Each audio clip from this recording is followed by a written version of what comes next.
GMA Weather, serbisyong totoo ng GMA News. Ridge of high pressure area na umiiral at nakakapekto ngayon sa northern Luzon. Ayon po yan sa Pag-asa. Pero may mga pagulan pa rin nararanasan na epekto ng easterly wind flow. Kaya maging I am ready sa mataas na posibilidad ng ulan sa ilang bahagi ng bansa bukas. Sa datos ng The Weather Company, may mga thunderstorm na inaasahan sa kanlurang bahagi ng Luzon, habang mahinang ulan naman sa iba pang bahagi ng Luzon.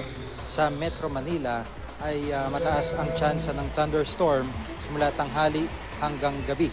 Sa Visayas, maging I am ready sa mahinang ulan o thunderstorm lalo na sa western section nito, habang halos buong Mindanao ang uulanin bukas ng hapon at gabi.